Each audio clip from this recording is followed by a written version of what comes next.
Hi everybody, Ricky here from Behind the Bars TV. Today's guest is Jamie Morgan Kane. He spent 34 years in some of America's toughest prisons, and this is podcast number 1. Jamie, if you would just like to introduce yourself. Yeah, Jamie Morgan Kane is what I go by, though my birth name is Morgan James Kane. But I go by Jamie to my friends, and I write under Jamie Morgan Kane. I've got the worst British accent you've ever heard because I was only in the UK for 6 months prior to being sent away. And like I used to get asked by people when I got to America, they kept saying, well, how come you don't have a British accent if you were born over there? And I told them at 6 months old, I didn't think I had much at that time. But I've been back 4 years now, and I'm really enjoying myself. So Jamie, just going back, just to let the viewers know, so where were you born and where did you grow up? Well, I was born in the Isle of Man, in the area called Onken. So I'm an Onken boy. But I only lived on the Isle for 6 months. And then I initially got sent to Ottawa, Canada, to an orphanage there by my paternal grandmother. Even though I had parents, but my parents got divorced and had left the Isle to come over to Britain and went their separate ways. And I got left with her, and she decided to send me away. I was only there about 6 months, and that orphanage was involved in what's known as the Duplius orphan scandal, where they were actually taking children and selling them to be indentured servants to Canadian farmers under a plan through, at that time, their Prime Minister, whose name was Duplius. And they were also adopting children out normally, but when they had too many children and not enough places for them, they were actually putting perfectly healthy, normal children into mental hospitals, both in the U.S. and the U.K. Yeah. UK, Canada, U.S. and Canada, and leaving them there. And of course, if you leave a child for 30 odd plus years in a mental hospital, they will adapt to what they're around. But anyway, I was taken out of there by the woman who my grandmother had entrusted me to. She took me into America, and I spent 63 and a half years in America, growing up over there. So that's... So were you living in Canada first, and then you went to live in America? Well, I was in Canada for 6 months, and right. then she took me to America illegally. Yeah. Because she saw what was going on. She didn't want that for my future. And she started using my birth mother's name, and because she figured they'd be looking for her under her name for stealing me, possibly. And so I grew up thinking she was my mom until I was like 14 years old, So, yeah. So what was life like growing up in America as a teenager? Well, I grew up in the 60s. So pretty much it was like a lot of films you see in the 60s. I grew up in California for the most part when I was a teenager, in the Central Valley, Fresno. But we did the whole Disneyland thing, and the Santa Barbara, and Santa Monica, the beach boardwalks, and it was a lively time. Vietnam was going on, but you had the hippie movements and you had the biker movements and things like that I was more drawn to. But it was just it was actually pretty good times, all in all, except for the fact that I had, at age 14, been purchased by a family to replace a child. And I was given that child's identity, his social security number, his date of birth, his name. And I was told I was adopted. And this came about because the woman I thought was my mom had gotten really ill. And a lot of it was due to alcohol. She was an Irish woman, and she had really drinking problems and bad relationship problems. And so she made a deal with these people. They were going to adopt me, give me a good life and stuff. Didn't quite turn out that way. The man and I never got quite along. I've come to learn that he was really into a lot of shady stuff because he was friends with President Nixon. Right. He was in the OSS before it became the CIA as an analyst. A guy named G. Gordon Liddy used to come to the house, one of the Watergate plumber guys, the only one that didn't tell on the president, the only one that did the most time, and later opened up, security companies like Blackwater type things. So, so he was doing this kind of stuff, and he had a lot of contacts in the judicial system and things like that. So he and I never really saw eye to eye. So what were you, did you ever get into any trouble growing up, in trouble with the police? Or were you... I really didn't get in trouble with the police so much as with him. But the one of the few times the police were ever involved in my life was I had a 56 Chevy Bel Air hardtop car, my first car. And the deal was that because I was under 18, even though I had to pay for it myself, I had to repair it myself, I had paid insurance, everything was, I had to come out of my pocket. He was listed as the legal owner. I was listed as registered owner, but I paid for the car and everything. And so one day we had a big argument, and he told me, "Give me your car keys." And I went, "Absolutely not," and jumped in my car and took off. And so later the police pulled me over about stealing my car. And so we had this big thing, but the thing was that it was less about him pressing the charges and more about him showing me who he was in charge, and stuff. But yeah, for the most part, I've never really gotten any kind of trouble. I was a cross-country runner in high school. I didn't hang out with the parking lot crowd, which were most of the guys who smoked and drank out in the parking lot. I was always with the guys working on the cars. We bought cars, fixed cars. We cruised our cars on Belmont Avenue, which was about 5 miles long, so you cruise all the way down, cruise all the way back. And, there was just like if you see the film American Graffiti, it's kind of like that. And there were actually the little hamburger joints with the girls on roller skates and all that. So, I mean, that's kind of the thing all the way up till I graduated high school, So growing up like in high school and stuff, did people know that you were from the UK? No, the funny thing was they didn't, because I had the other kid's identity. And because I didn't have an accent. And I would tell people that because I had been told as a small child, I was from this magical, mystical place called the Isle of Man. And, we have a sea god who protects us, and we have the wee people, and we have the Finnedory, and we have the Mothie Doo, and all these different creatures that live there, And like I said, when you're a 6, 7, 8-year-old kid, you don't have a father type thing. You don't really have a family type thing. To know that you come from someplace like this kind of makes you feel special, because you're from. And but the girl had always told me that Elizabeth was my queen, and Mahanan was my king, and Mahanan MacLear is Celtic sea god, So it's like, oh, okay, so this is, and so. But when I told people about the Isle of Man, even teachers, well-educated stuff, would go, "Yeah, there's no such place." And I'd go, "Yes, there is." And, of course, at that time, I had nothing to prove I was from there other than just what I'd been told. Yeah. And I actually didn't get anything to prove I was from there until like 1978, when I went through an argument with the man. And in his fury, he threw an envelope at me, told me I was not an American citizen, I was not his son, and he never wanted to see me and get away. And in there was my baptism certificate from the Isle, and the passport of my real mother that the girl had used, and took my mom's picture out and put her picture in to use it for identity. That'd be crazy, Yeah, so. So moving on from high school, how old were you when you left school? I was 18, but the thing was that I was listed. The thing was, initially when I got bought by the man, they had downgraded my age to the other boy's birth date, which made me 2 years younger. But I took a lot of extracurricular courses in the summer, and I had taken some community college courses and stuff. So I was graduating at technically 16. But when we had the boys, Dean of Boys, which is kind of like, I guess, assistant headmaster, schoolmasters over here or something like that. Yeah. He was going to take people down to join the military, and I was with him, had a bunch of friends that were going in. And I was graduating, so I had my high school diploma. And I told them, "Oh, the date of birth has been mistakenly put down here. It's actually 54, not 56. Right. So they actually corrected the date of birth, the year of birth. So I went in the military, and I chose to go in as a Navy corpsman, which is a medical person, field corpsman.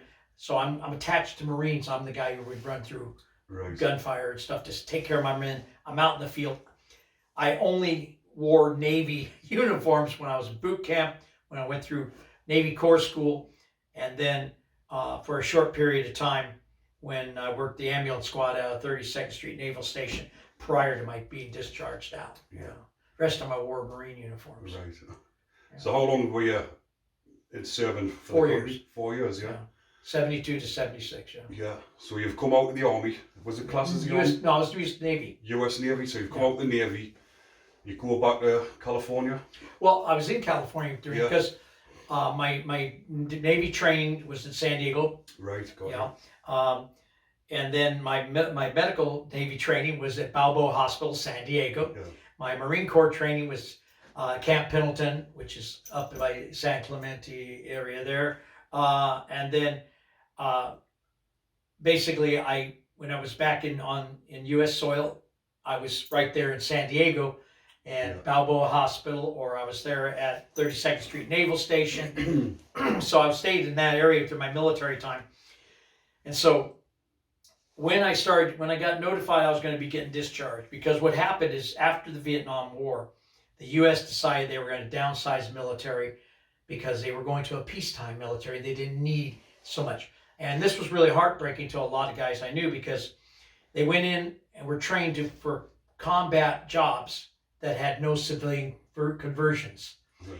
If you are a machine gunner, there are no really civilian conversions to being a machine gunner. They don't have, county machine gunners. You don't have that. So if you weren't a mechanic or a construction worker or a cook or something like that.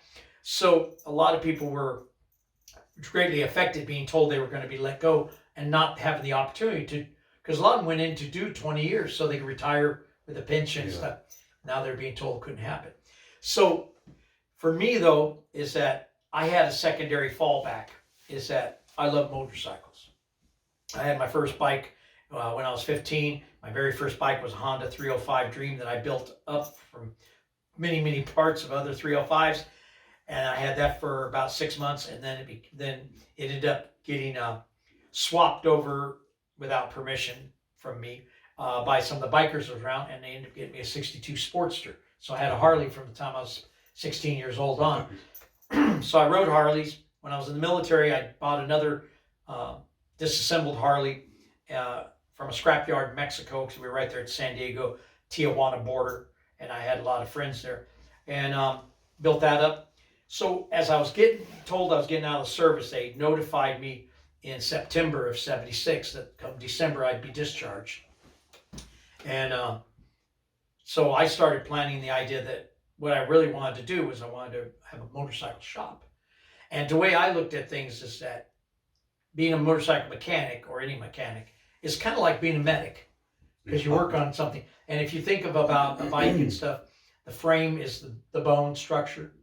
The headlights, the head is the eye, the carburetor is the lung, the engine's the heart, the oil is the blood circulation, the wiring is your nervous system. So if you look at it that way, it was pretty easy for me to kind of work on bikes, because I just found a problem and I knew where to look for it. And so I had lived off base because I was married and had my first son. And this apartment I got when I moved off base, getting ready to prepare for civilian life, there were some other guys, some other bikers there, and they were a small club that had been around for about a year, and I just kind of fell into them and kind of first became a mechanic for them, and then eventually I became a member of their club. And that following January, a month after I got discharged, I walked into the Wells Fargo Bank in San Diego, told the guy I needed to borrow $3,000. And he asked me what collateral I had, and I said, well, I have nothing more than the knowledge in my head, the desire in my heart, and the skill in my hands. And here's a picture of the bike I ride now. Here's it in pieces. Here it is. It's right outside there. And on simply a handshake, I got $3,000. Bought tools and started my bike shop. And 90 days later, I paid the man back. And from that point on, anytime I needed money, I walked and saw him. And without a question, he'd give me whatever loan, because I had that good a credit with him. So, and so that's what I did. I started a bike shop. It was called Sunrise Cycles, because kind of my nickname in the biking world was Sunrise, and that came from the woman when I was little. She'd always told me if I looked towards the sunrise, I'd be looking towards home. And I'd spent a small little bit of time on Native American reservations, with a friend of hers who she worked with, and I just went with her the woman's family, and I used to go out and stand out and watch the sunrise, and one of the ladies asked me what I was doing. I told her, and so she ended up calling me the Sunrise Kid. So I ended up getting that tattooed. It was like one of my first tattoos. But yeah, so I had sunrise on my cut and stuff, and sunrise cycles, and I started that in Ocean Beach, California, and then eventually had that, and then I eventually moved to Fresno and took it up there. Yeah. When you were saying you were part of a motorcycle club. Yeah, I was a member of the Confederate Devils Motorcycle Club. I did make it to the position of road captain, which is the guy, when we went on runs, it was my job to make sure that I would go ahead earlier, make arrangements with any clubs, areas we were going through, so they knew we were just passing through, going on to a run here and there. And I'd make plans for where we were going to stop for the nights and petrol stops. And we were like, when we went up to Sturgis, I got up there and got us our camping site set up. And yeah, so that was, and then I would check over the bikes and make sure that the bikes were rideable and the guys were sober enough to be riding their bikes. And we had a chase truck, so if the guy couldn't ride or the bike wasn't quite ready, we'd put it in there and fix it on the way. So yeah, but I was with that club from 1976 until 1996 when it went out of it ceased to exist. But as I've always told people, the club left me, I never left the club. So in my mind, I'm the last devil. So what was it, the Confederate Devils? Confederate Devils Motorcycle Club. And our initial chapter was Hillberry in San Diego. Hillcrest in San Diego, North Park, Hillcrest. And then I was with the Nomads chapter, which was the one in Central Valley, because we were looking to open a new chapter. Only thing was, we never had enough people to make a full charter up there, patch holders, so we could. Yeah. So when people think of like motorcycle clubs, they think of like a bunch of men getting together, sometimes criminal activities, getting drunk, fighting with other clubs. Yeah. Was it that sort of club, or was it? Well, yes and no. We were not, and I want to make this very clear, we were never a 1%er club. But when we got chartered, when we first were allowed to wear a club patch, we were in San Diego, and it was the Mongols Motorcycle Club.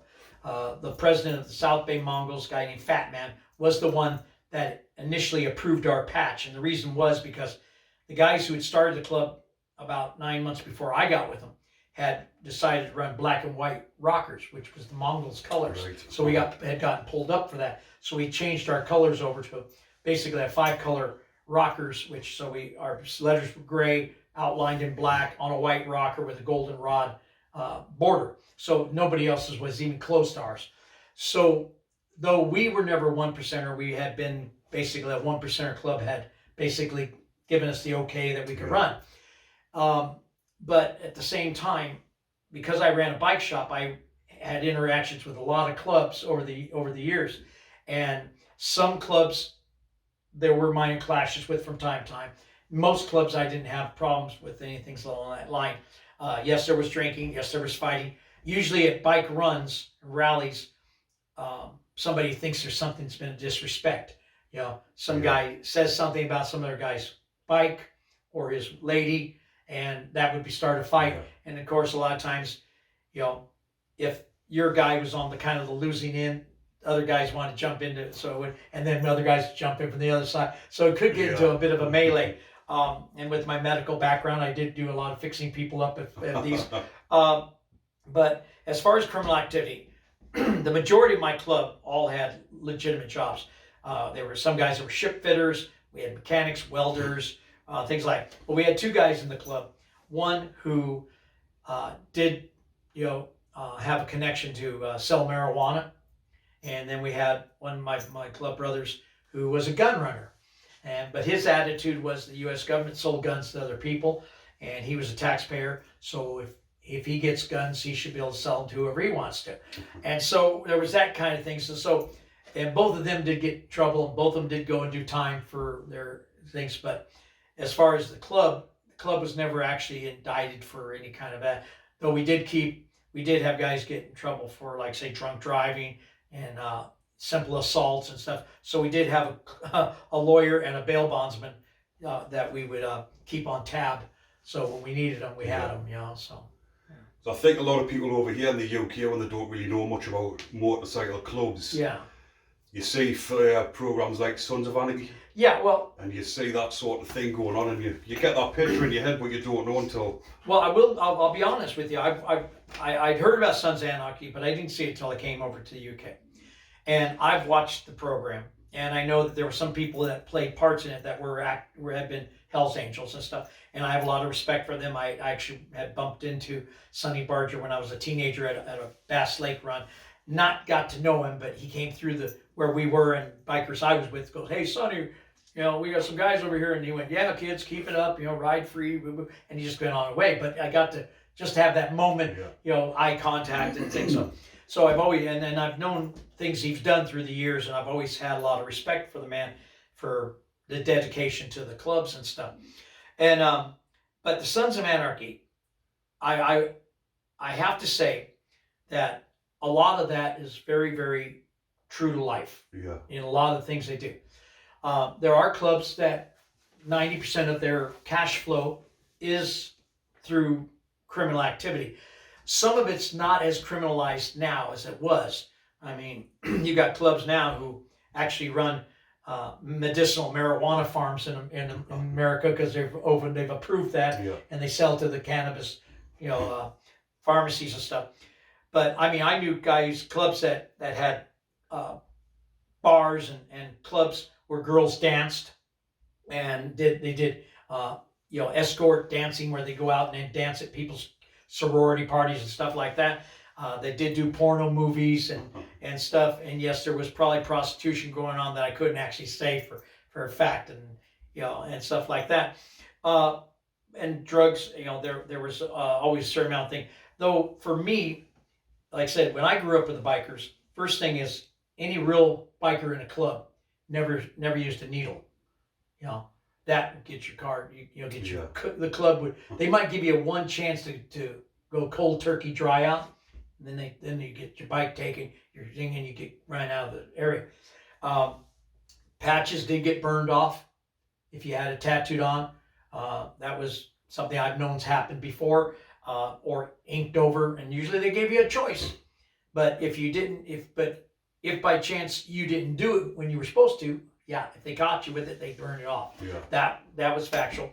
The one thing that I did have a problem with the Sons of Anarchy was that you never put one of your own brothers in any kind of jeopardy. So you never set your brother up to, get punked out. You never set your brother up to get stabbed. You never set your brother up to get shot. And the thing was that base rule was a brother is a brother is a brother. Angel is an angel, a devil is a devil is a devil.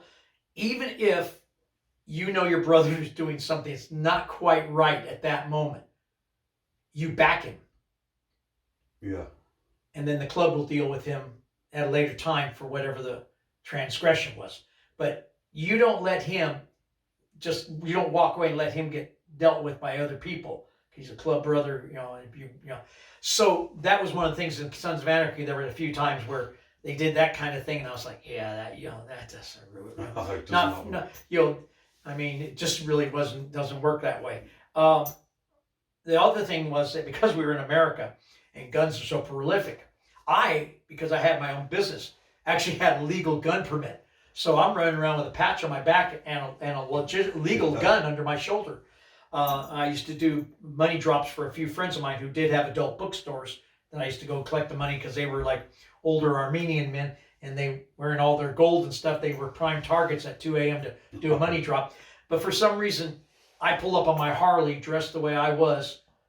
I didn't have people come up to try to approach me to steal my money. I don't know what the deal was. I don't know if maybe they thought different, but some fat guy getting out of a Cadillac with, rings, gold rings and necklaces and all that. Yeah, they think, okay, he might be a prime target, as everything. So anyway, I used to get asked to drop off things from some of the bars and some of the, adult bookshops and stuff like that for them.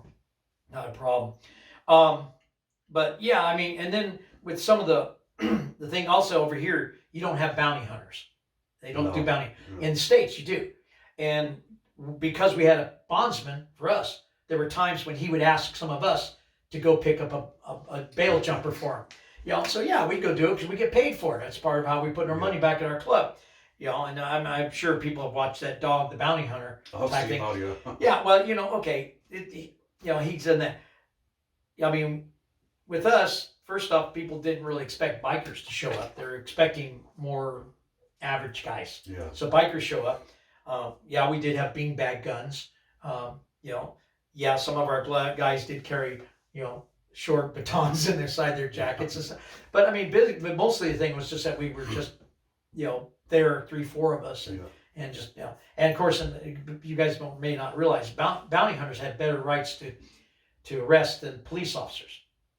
Police officers can only arrest up to a certain time of day, unless it's a felony warrant and they know the person's inside. So bounty hunters don't. We can lie, cheat, steal, kick in the doors, anything like that. I mean, it was one of those type of things. And the bondsman we worked for was a guy named King Stallman, bail bonds out of San Diego, and yeah, I mean, and so it was just a little bit different thing.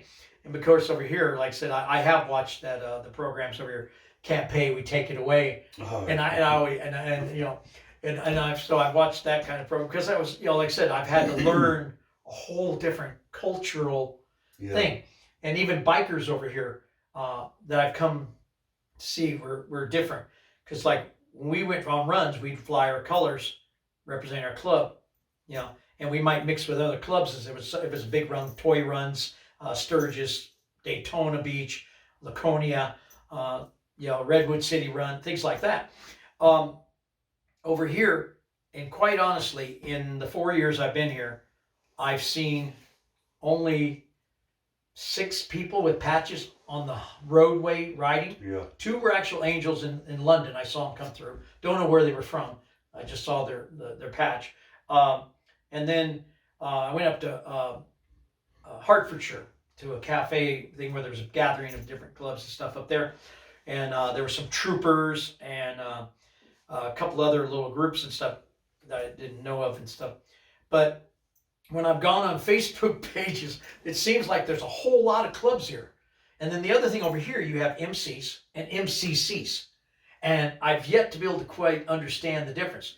There is a guy who's called Dibbler in the Wind that does podcasts as well. And I've seen his. So I've watched a few of his, and he's always saying, well, American bikers, you know, can't dictate to UK bikers, and yet, you know, you've got UK clubs that are affiliated to the American clubs. That's where the club started, was in America. You know, Galloping Gooses, the Hells Angels. So it always seemed like there would have to be a certain amount of, you know, clubs starting up have to account to the clubs that they're affiliated with. But you know, the mere fact is that I've been to like the Newark, the enormous Newark, you know, motorcycle jumble, and I've tried to hit a few different places, but I've yet to quite meet that that camaraderie, brotherhood type things. I haven't quite come across that over here yet. But I mean, the bikers I meet, and it's funny because over here, a lot of the people that are called bikers, we used to call motorcyclists, because I hear people over here keep talking about setting their bikes up for winter. And a lot of bikers I knew, that was the only vehicle they had. And guys would, up in Minnesota and Wisconsin, would actually put a sand digger tire on their back and a ski sled on the front and ride their bikes on the snow to go to work. I mean, you know, in the wintertime. So yeah, it's a little different, but you know, but my experience is that Sons of Anarchy, I would tell people to take maybe 80% be pretty legit. Yeah. Well, I was in a high security prison with some of the outlaw gang who actually killed a Hells Angel member, coming back from the I think it was the Pitbull Bash it was called, down south somewhere. But they're arch rivals, aren't the Angels and the Outlaws. But in the video, because I've done a video on them, and I put in motorcycle gang. Yeah. And a lot of people were putting in the comments, no, you don't know what you're talking about, it's a club. So yeah, that's the thing. Don't like being called gang, do they? No, and I in the prison I had a few people go, oh, you belong to a motorcycle gang. I said, no, I have an MC, not an MG. Yeah. And I tell them straight up that, you know, ain't gonna happen, you know. And I said that, but the thing about that, I also, and like I said, younger days. When last time I went to had gone to Sturgis was 1982. I was getting ready to go in 83 when everything happened that got me in prison. But 82, that was the first year that I saw gay bike clubs coming there. Like the Lip Brothers and Twisted Sisters and stuff like that. And then you had Christian bike clubs showing up. And then you had law enforcement ones, the Blue Knights and the Golden Drakes and stuff. And then you'd have, the ones that be like AA, Alcoholic Anonymous one, like ex-winos and, sober riders and things. And I tried telling people that you guys need to take the MC off. I said, if you're a Christian club, you have to have Christ as your main focus point. So you should be a CC. You just chose to ride motorcycles, but you're a Christian club. I said, the idea of a motorcycle club in my mind and what I grew up in the 60s is the bikes is what brought us together. The bikes is what hold us together. And when I had my bike shop, I used to get stuck in there sometimes 14, 16 hours a day. I'd go in 2:30 in the morning. I'd pick up donuts at this one donut place. I'd get them just when they're making them. I'd turn on this jukebox that I had got, and I'd start working on bikes. And it might be 12, 14, 16, 18 hours later when I realized how late it was. And my ex-wife used to always say that I didn't have a job, and I'd go down damn toy store and play all day long, because I was never pissed off. People go out and work a job, and they come back and they're angry and they're mad. Oh, I hate this job. I didn't. I did exactly what I wanted to do. And she used to tell me, you live, drink, and sleep motorcycles, and if we cut you, you'll bleed 60 weight oil. I had ashtrays that were made out of upside down pistons in the house, and candy dish from a primary cover. There were bike parts around my house, and there were photos of my club brothers, and my club flag was on the wall. So it was my lifestyle, and it was what I did. And as I've tried telling people, funny enough, because I come from the Isle of Man, and my grandparents owned hotels that sponsored and hosted TT teams, I was conceived during the 53 TT, which means I would have been hearing the rumbling of the roar of the engines and the petrol smells. And I was born during the 54 TT, I was born in February, but I was there for the 54 TT, which was controversial. But my grandparents in 1939 hosted the 1939 German Nazi TT team. Yeah. And then in 54, they hosted the first time the German team was allowed back was 54. And my grandparents hosted them.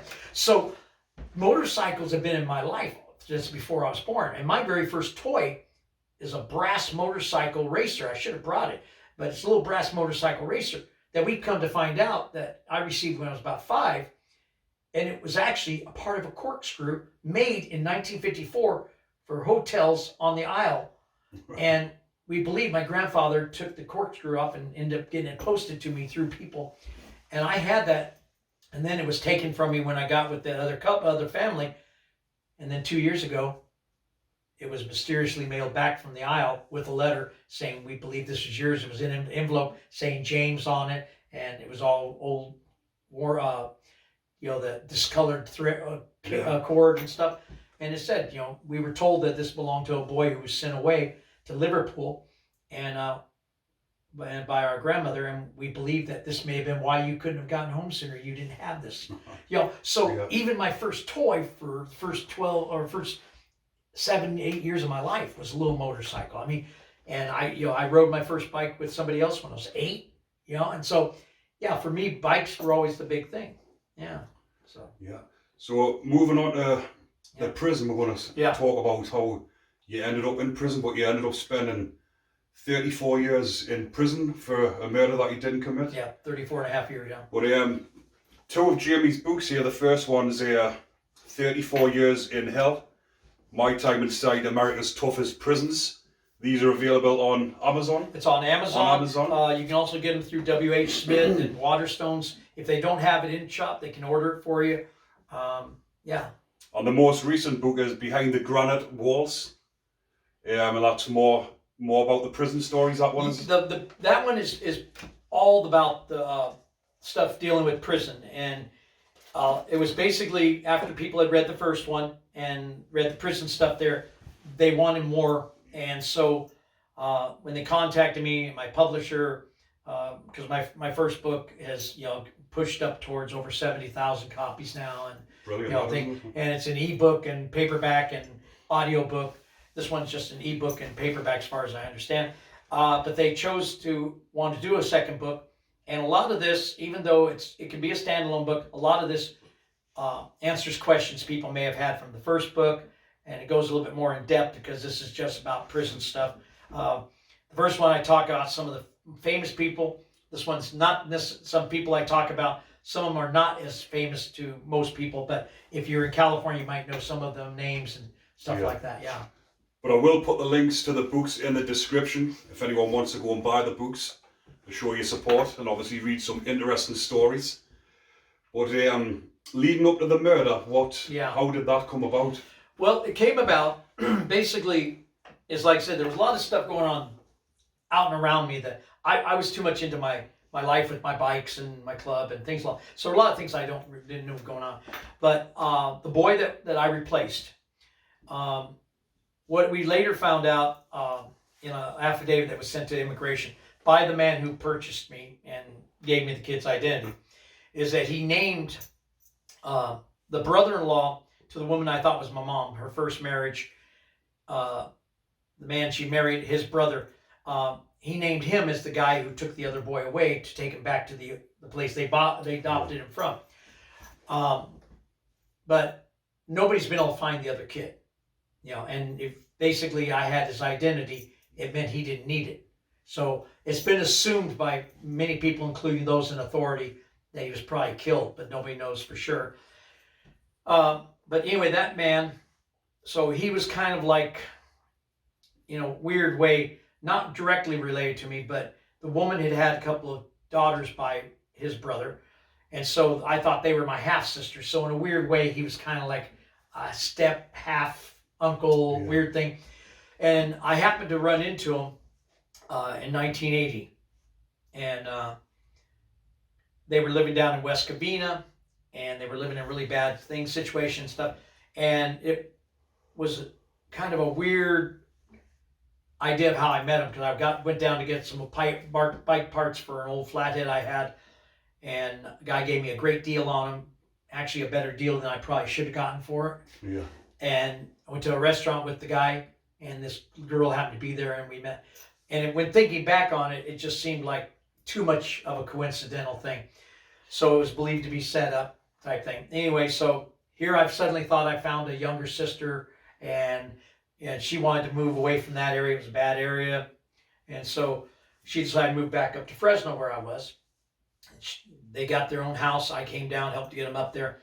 But the man and I didn't quite get along. And I remembered one of the instances when I was a kid that he would get drunk and he was beating what I thought was my mom. And I went and I dumped out all of his whiskey. And he took after me with a big razor strap thing and was beating me, and she protected me and stuff. So and I finally clicked, though, this is that motherfucker, And so I was really kind of, so that alone, we just didn't have this great thing. But he had been a steel worker for like 26 years. And, but when he'd drink, he'd get, and he'd come over a couple times when the girl, what I thought was my sister, came over to hide. He'd come over and want, she got to come home with me because they were living in the same house.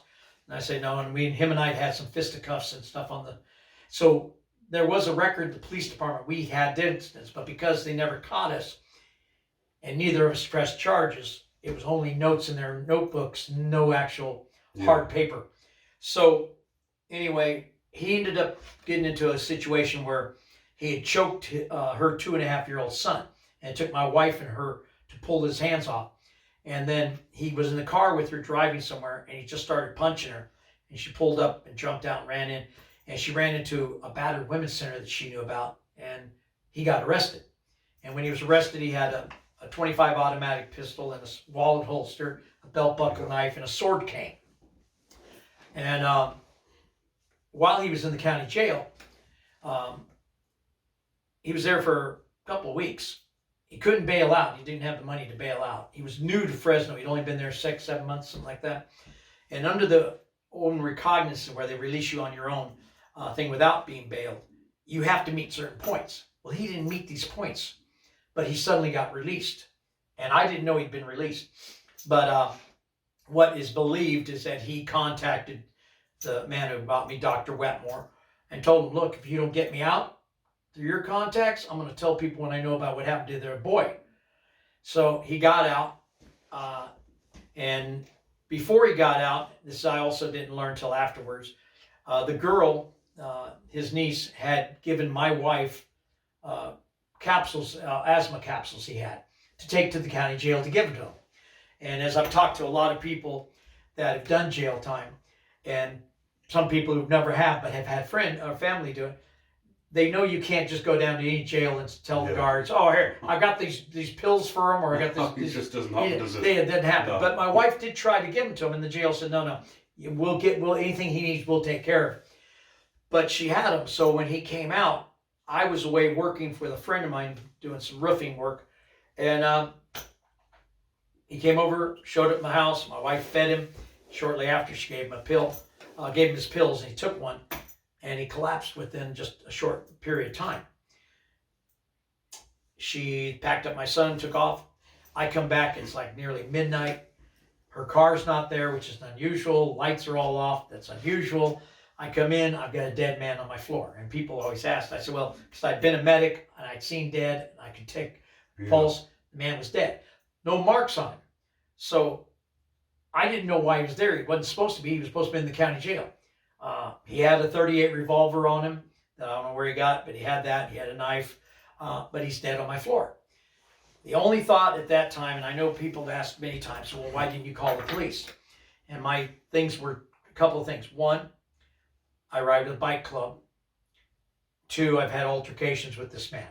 So in my world, I'm going to jail just from the beginning. Yeah. So I decided that I was going to move him from my house, get him away from my wife and my son, get him away from the family, and then we'll worry about things elsewhere. And it was just as I was putting him in, I put him in a sleep bag and I moved him into the back of the truck, and I was going to take him out. My wife showed up, and we started driving. The thing was, she told me that he'd come over, she fed him, he collapsed, blah, blah, blah, blah, blah. But then what happened is for about 4 hours, she was harping in my ear about, what are you going to do? How are you going to handle this? Did you bring a shovel? What are your plans? And of course, since I had not been privy to anything going on before this, I didn't know exactly what to do. All I knew is I had to get him away. And we drove about 4 hours just around the county, down back roads and stuff. And finally, I start seeing false dawn, the light just cresting on the horizon. I knew I had to do something quick because in a very short period of time, roads are going to have people on it. So I pulled over to this farm area. There was a vineyard type thing. I took him out. I set him up against the fence. And, and as I told you before, the next stupidest thing I probably did is that he didn't have identity paper or anything on him because he'd lost that when he went. He was at the house and he was in jail. So I wrote a note saying, in case of emergency, call this number, and put it in his wallet. Yeah. Because that way, if they need him identified, I could identify him. He gets a Christian burial. It's all good and everything. So everybody goes on their way. Because my thought was he probably had a heart attack. You know, he did drink and he did have other little minor things, but him drinking 4/5 of whiskey a day was just standard. And so anyway, he gets found within half hour by one of the farm workers. Good stuff. Cops originally called, and they had identified him by his fingerprints because they had him in jail. Yeah. So they got his ID, and they contacted the girl first. And she said, "Oh no, he's been in the jail. I didn't even know he's been released," and all that kind of stuff, which was not true. She did know he got released because my wife had told her. And then they contacted my wife, and my wife's like, "Oh, I don't know anything." Da, da, da, da, da. And then they called me because they found my number in his wallet, and they made the question about when was the last time you saw him alive. And I said, "Oh, a few weeks ago," which was the truth. Yeah. But they always took that I was misleading them because the fact they wanted me to tell them when I actually last saw him. But I told him, I told him later, you didn't say when was the last time you saw him dead. You said when was the last time you saw him alive. Seen him alive, yeah. So that, well, it was about 30 days went by, and this is July. In August, my wife and I were going to go on the Sturgis run. And so I had the bikes packed and all this stuff. We were just getting ready to go in a couple of days. And suddenly the two girls get arrested. Because what they did is the guy supposedly had taken welfare, the dole money from my half-sister. And she wanted it back. So my sister and my wife went out and used forged checks on his bank account. His checks that the girl had at the house with them. And made them out to herself, got the money. And then they put petrol in my truck out of the money, which made me an accessory to their their forgeries, because I got monetary gain by getting petrol. Not knowing it, but that's ignorance of the law is no excuse is the rule of thumb in the U.S. So anyway, they got arrested first, and then they came in and to arrest me. And the thing was that the way it went down is that my wife and her were at her house, and I went over to check because I was supposed to pick my son up, and I got there, and my wife's car is there, but nobody else is there, and the door to the flat is open, and there was nobody there. And as I came out, there was a bush by my car, and this bush started talking to me. And what it was is there's this druggy guy on the other side that was really paranoid, and so he'd never talked to you in person. And he told me that a sedan had pulled up with two suits, and they went in and they arrested everybody. So I'm driving back to my house, and I come off the highway, and I could look down onto my drive, and just before I get there, I could see a undercover cop car at the very end of the street, parked around the corner. So I initially drove to another street, came through the back alley, came in through my back door, cracked the front door, got the card out, and there was a sheriff's office card saying, "We missed you, please contact us, we'd like to discuss something with you." Okay. So at this point in time, I decided I needed to clean a few things up just because they came to the house. Like I said, I had one club brother who was a gun runner, and he'd given me a couple of guns that were not necessarily what a civilian was supposed to have. So I buried them under my bedroom floor. And I took off to go drop my truck off, and I was going to go down and see them. But I figured my truck's out of the way, my bike's out of the way, everything like that, they would, then I could deal with whatever had come up. And as I was going to go take my truck over to my friend's house to drop off, I pull down, and suddenly I see this black 69 Impala following me.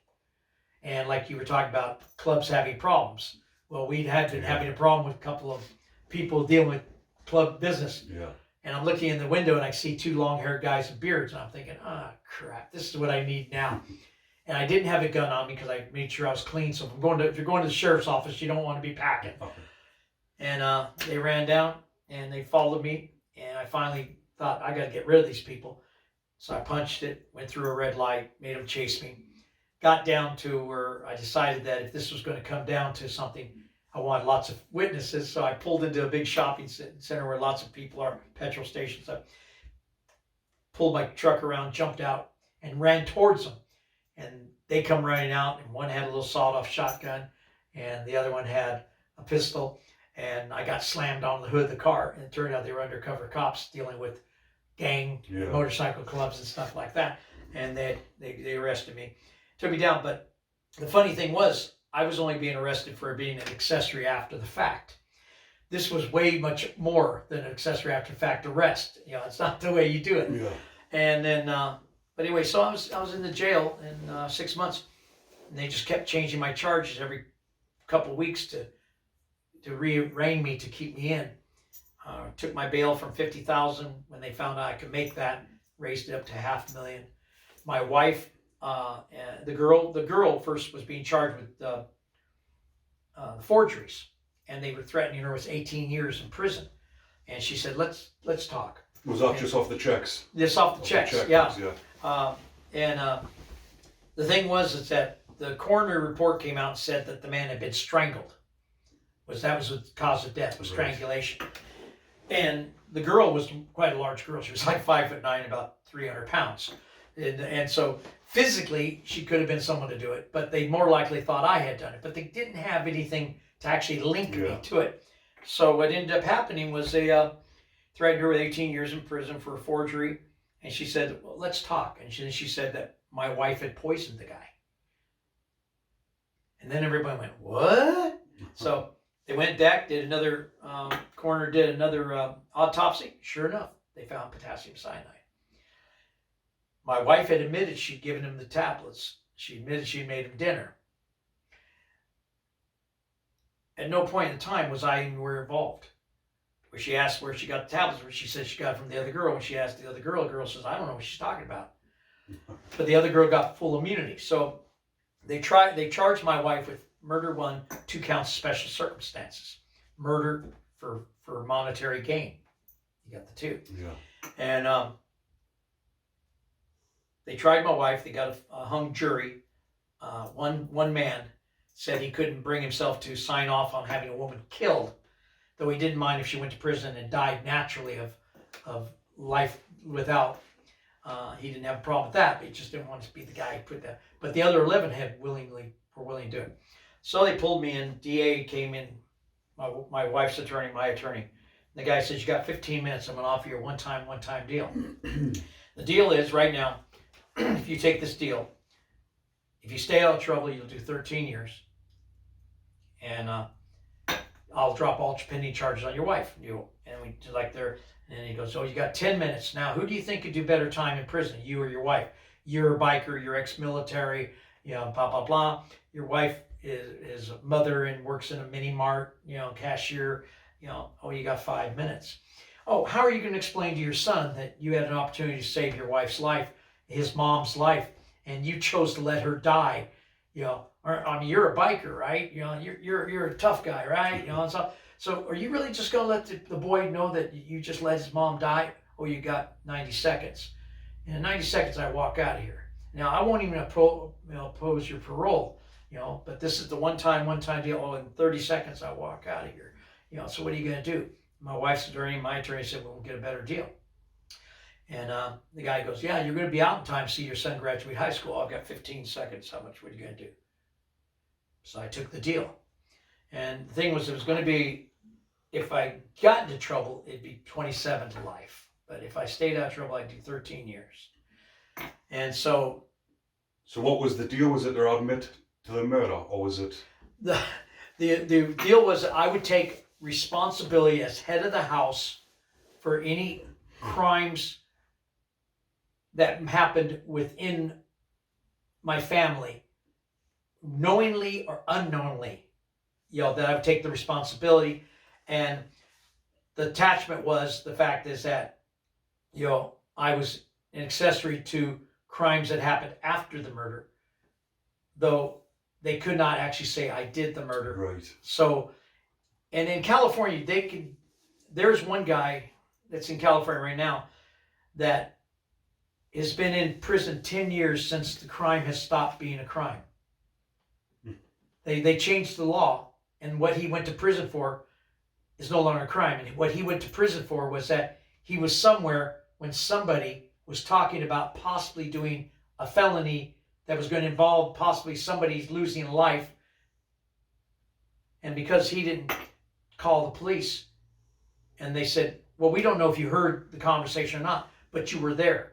And so he was convicted of possible association to a conspiracy, and an accessory before and after the fact, with no evidence he had knew any of it.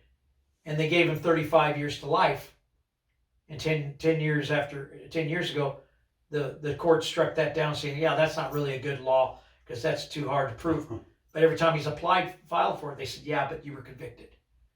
So they want him to go to a board and confess that he knew everything they were saying for him to even have a chance to parole.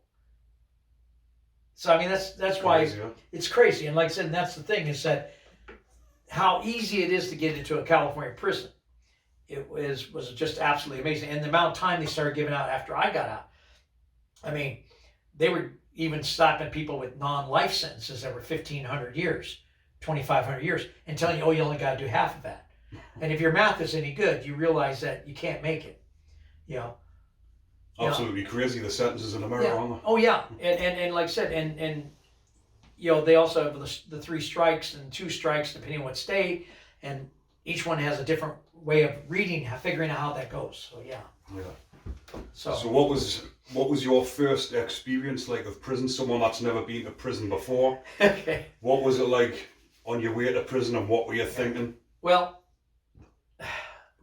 the funny thing was, I got put on a prison van less than 2 weeks after less than a week after I was convicted, or after I signed my guilty plea thing. And at that time, Fresno, it used to take 2 weeks for them to fill a 15-man van. And so you had 2 drivers in the van and a sergeant chase car, and then you had 13 inmates or 13 prisoners to be in there. And so we're going up to the prison, and the guard in the front seat says, "Okay, we're going to stop at McDonald's. Everybody, you've got $2 to spend for your lunch. What do you want?" Now, I've watched prison movies, Jim Cagney and all that stuff, and I'm thinking, yeah, they never stopped at McDonald's, you know, stuff. So, we stopped at McDonald's, go through the drive-through, and it van says, you know, Fresno County Sheriff's, blah blah blah, you know, don't approach prisoners on board, that type of thing, you know, and they buy everybody a hamburger and stuff. You know. So anyway, we get to the Vacaville, and at that time you had 2 reception centers in California. Vacaville, which is California Medical Facility, was the Northern California. Below Bakersfield was Chino. So I go to Vacaville, and we get in there, and there's buses dropping people off from different other Northern County, and we get in there and we drop in. We come in, and the very first thing they do is they take up, there's a clerk sitting at the desk, and so he asks your name. So we tell our names, you know, and he goes, "Okay, go over there. Here's a box. Get butt naked. Put all your clothes in the box." Yeah. Now I had ridden up on the bus with this young kid who wore like designer clothes, really fancy designer clothes. So we get over there, and I'd been in the military, you know, all the stuff I did. So we get everybody's, and you can tell all the old timers, they were already half naked before they got their box, and they're putting everything in. This kid gets down, he's got his silk socks on, he's still got his little silk, you know, super duns, you know, and stuff on. And the cop's going, "Do you understand what naked is?" He goes, "Yeah, I took my clothes off." I said, "No, naked." And the kid's like, "You mean all my stuff?" He goes, "Yeah." So he had, the kid was like real upset and stuff. But you went there, and then they came and gave you a bag lunch. And the bag lunch is a blob of peanut butter in the middle of bread, an apple that's been bounced around the floor, so it's all bruised up, you know, and then some cookies that somebody's purposely crushed up. There's your lunch, you know, and a little carton of milk that it's probably a couple days past its prime date, you know, and it's kind of warm. Nice welcoming meal. Yes, first welcoming meal. And the thing was that we go into the prison, we're there, and for me, the first thing was that the guard calls you up, and the guy goes, "Okay, so what are you?" I go, "What do you mean?" He goes, "Well, you got a choice. You can be white, you can be black, you can be Hispanic, you can be an other. So what are you?" I go, "Well, I'm Manx." He goes, "What the fuck's Manx?" I said, "Well, I'm from the Isle of Man." "So what's that? Which one of these is it?" And I said, "What do you call white?" And the guy pointed out, and the guys that were there, Swazis and lightning bolts, and, you know, fuck CDC and all that kind of stuff. And I went, "Yeah, well, if that's what you're calling white, I'm not that." So he goes, "Well, where exactly is this place?" I said, "Well, it's an island." And he goes, "Oh, islander." Okay, and so he writes me down as an islander, as an other, because others covered Native Americans, Chinese, Arabs, Africans, Central South Americans, and all Pacific Islanders. So anyway, so I get put in there. But as an other, you can be housed with any race. That was one of the only kind of what people saw as a drawback, being listed as other. And there were times I was housed with blacks and I was housed with Jews, because other whites didn't want to house with the Jews. And even though the Jews were not listed as others. So I got housed with different people at different times. But yeah, so it was all this. Uh, and on my paperwork, it had two names. It said legal true name, Morgan James Kane. And it said name, also known as name on indictment. And it had the John Raymond Wetmore, which was the other kid's identity. Right. But I had started changing my name back to Morgan James Kane in 1982 because I was going to see about coming back over here to look for family. So I'd actually started doing it what they call by usage. You know, there's a thing where you go down and you start using the name and they just start changing your documents over. But it takes so much months between each document. So the kid goes, oh my God, two names. And I tell him, make it easy. I said, that one shows, it says true name. And he looks at me and he goes, don't tell me my job, I'm wearing the badge. And I come to find out he'd only been an officer for less than 2 weeks. And that was that they stuck him in the reception because they're like one of the guard jobs they don't like. So anyway, he puts me under the name under indictment. And it took me about 8 years to get them to start letting me use my real name. And even then, it took me more than 20 years before it finally got fully corrected. And it wasn't until it fully got corrected that Immigration and Customs Enforcement slapped a deportation hold on me.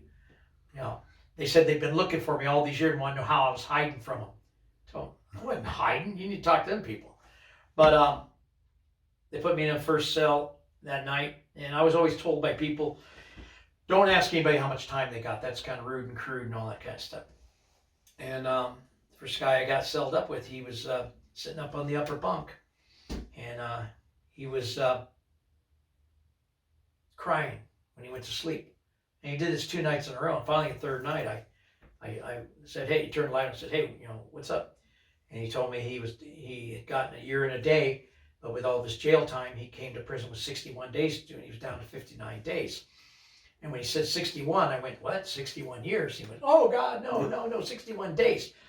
And then you're down to 59. I'm thinking that's less than 2 months. And I told him, you know, they could hang me upside my ankles and beat me twice a day for 59 days.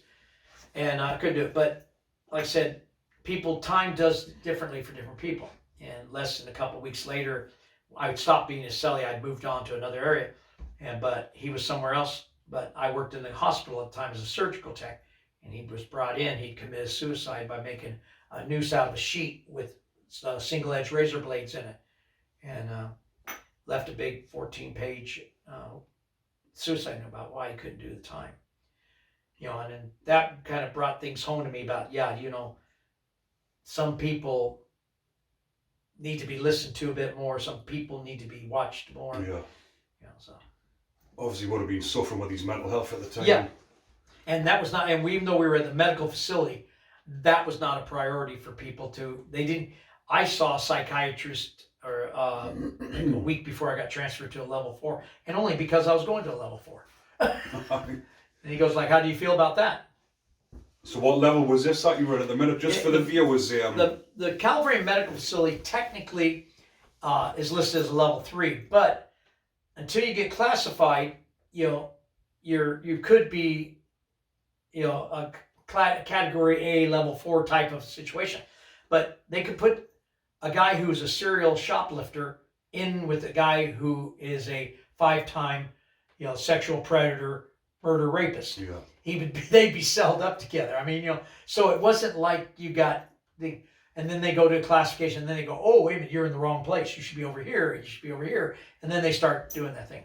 But because of the circumstance of my crime, because of my military background, because of things like that, I was going to a level 4, no ifs, no ands, no buts. So level 4 is like over here, category A, high security. Yeah, high security. And then 3 is like Cat B. Yeah, Cat B. 2, Cat C, and then D. Yeah. Cat, you know, for 1 is a D. And then, of course, then within the each of those things, they do have the administrative segregation, the hole where they put you. But with some of the prison higher ones, they have what's called SHU, which is Security Housing Unit, which is like prison inside a prison inside a prison. Right. You know, so yeah. So then you got moved on to the I went level 4. Was that? I went to Folsom. Folsom. Yeah, old Folsom State Prison. And how old were you at this point? Bert? What age were you? I'm 30 years old. When I hit prison, I was 30 years old, and all my tattoos I had prior to prison. So that was one of the things people saw me, and they saw my tattoos, and I'm 30 years old. And the big assumption by a lot of people was that I had been in prison for, you know, Right. before, jail before, and all that stuff, which I hadn't been. But in some respects, that kind of bought me a certain amount of levity. So you weren't looked at as like a newbie? No, I was never seen as fish. Because nobody could have thought I would have been. Is that what they call like a newbie? Yeah, fish? you fish, and they give you a little fish kit. And when you walk through, very much like you'll see in some of the prison movies, walk through with your clothes, and I'd go, hey, fresh meat on the line, hey, you're going to be my next cellie, well, you got pretty lips, all that kind of stuff, That never happened to me,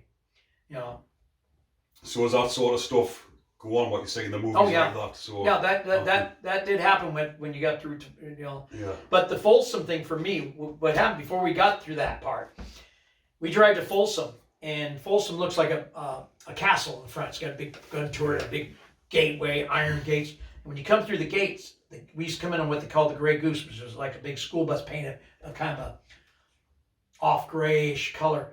The gate slams behind you, and it basically makes you feel like you're. And it says there's signs about being at the end of the line, end of the world, blah blah blah. You drive down, come up on the yard. So the very first incident, we come off the yard. Well, the busway came on. There were about a dozen of us. And one was a guy who had been trying to become an effeminate, because he didn't want to come to the level 4. So he girdled up, and he's standing there. He's got lip gloss, he's got nail polish, all this. He'd been at the reception center for about 5 months, going through the thing about I'm homosexual, that type of thing, trying to do that kind of deal to get this play. And basically his crimes were enough that he had to go to level 4. He had so much time. And the psychiatrist said, well, once you've been at these other prisons as a girl for about 10 years, come back, and then I'll put you down in the other one. So you get transferred to a female prison? Well, no. Get transferred down to a softer prison right. to be with girls. No, but the thing was, we had what they call Category B inmates, and they were the ones who had already started going through transitional stuff, right. And they had breasts, and they had taken hormones. And in California at that time, if they were on hormones, the prison had to provide them hormones. Right. But there were guys who hadn't gone that route, and some of these other ones would go, oh, you need to do this if you don't want to go to the tough prisons. And so some guys would convert type thing, even though they thought it was going to be temporary or something. I don't know. But anyway, this guy was there. So we're standing there, and we got the sergeant. He's walking out. And he goes, I want to welcome you all to Old Folsom State Penitentiary. We are the second oldest prison in the state. And Building 5 here was built in 1850 around. And he's doing this little spiel. And all of a sudden, the gate behind him comes flying open. And out comes this little Mexican guy running for his life like there's no tomorrow. And right behind him is this great big Mexican guy with about a 14-inch knife in his hand. Homemade knife, shank. And the kid runs, and he ends up hitting the fence posts, and there bounces off, and the guy runs up and stabs him a number of times, 8, 10 times. Throws his knife down, throws his hands up, because we got gunners. Now, I don't know about British prisons, but in California prisons, you have gunners. And no, they haven't got that here. And They haven't got that over here. Yeah, and they've got Mini 14s, which shoot the 223 round, which is the same thing the M16 had. They've got these, and they've got a 38, and they've got a 12-gauge shotgun that shoots a bird shot type stuff. And they often have block guns which shot big wooden blocks up. And this happened so quickly, the gunner in the tower couldn't lock and load, which is unusual.